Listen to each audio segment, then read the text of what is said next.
армысыздар. Бүгін 27 ақпан Бауыржан Момышұлы атындағы нөмірі 45 қазақ классикалық гимназиясында бала тұлғасын дамытуда мектептің білім беру кеңістігін құрудың психологиялық педагогикалық аспектілері тақырыбындағы ғылыми тәжірибелік облыстық семинар өткізілуде. Семинар барысымен мен жас тілші Жұмахан Анар таныстырады.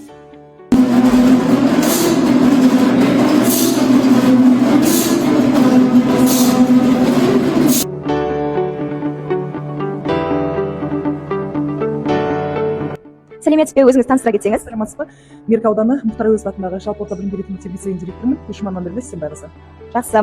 Бүгінгі семинардың бас ерекшелігі қандай деп ойлайсыз? Енді мына мектептегі эксперимент бұл дәл бүгінгі тұрғыда баланың психологиялық, педагогикалық қолдау мәселесі аясында болғандықтан мен баланың бүгінгі 21 ғасыр жасөспірімдерінің тәрбиелеудегі бір жаңа форматтарды, жаңа бір әдістерді көруге, танысуға келдім.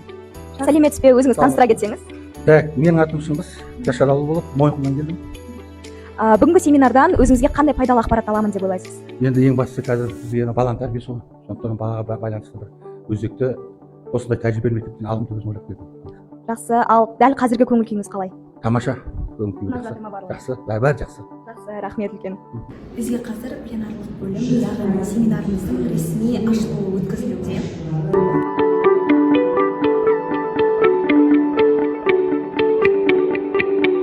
Сәлеметсіз бе, өзіңіз таныстырып жіберсеңіз? Сәлеметсіз бе, мен Тараз қаласы нөмір 54 орта мектебінің мектеп директоры Виктория Сандық.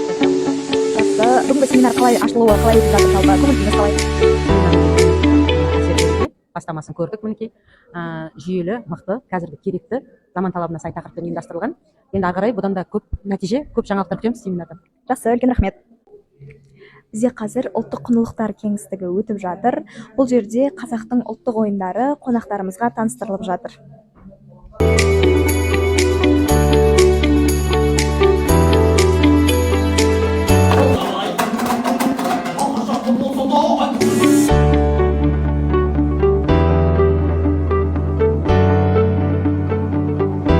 Сәлеметсіз бе, өзіңіз таныстырып жіберсеңіз?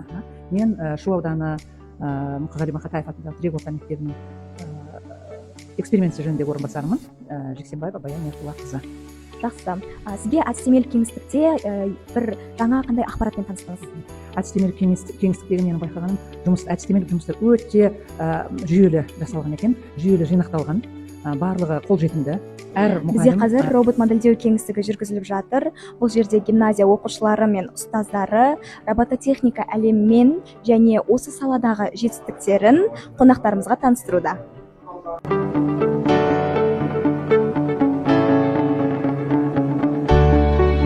Сәлеметсіз бе, өзіңізді таныстыра кетсеңіз? Мен Қордай ауданы Ахмет Байтұрсын атындағы орта мектеп директоры боламын. Аты жөнім Байбеков Мұхтар Жұмадилович.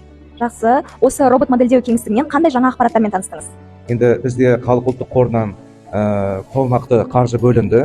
Сонымен біз жаңадан бастамасын бастап отырмыз. Жалпы STEM лаборатория, арт студия, музыка кабинеті, содан кейін телестудия кабинеттері ашылып, сонымен бүгінгі семинарға келіп, сол жұмыстарды қалай ұйымдастырып, ары қарай жалғасын қалай жүргізсек деген оймен, пікірмен келіп отырмын. Енді осы мектепке бізде қазір экологиялық кеңістік өз жұмыстарын таныстыруда. Бұл жерде біздің жас зерттеушілеріміз қонақтарымызға өздерінің жобаларын, зерттеу жұмыстарын ұсынуда.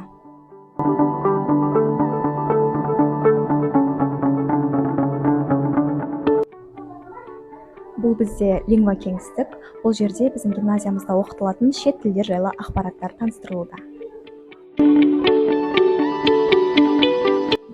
Сәлеметсіз бе, өзіңізді таныстыра кетсеңіз? Сәлеметсіз бе, мен Тұрлыбек Гүлбарым Қажыбекқызы, Шу ауданы Жібек жолы мектеп лицейінің директоры боламын. Жақсы, бүгінгі лингва кеңістіктен қандай әсер алдыңыз? Ой, керемет. Негізі тіл білу адамның кеңістігін кеңейтеді.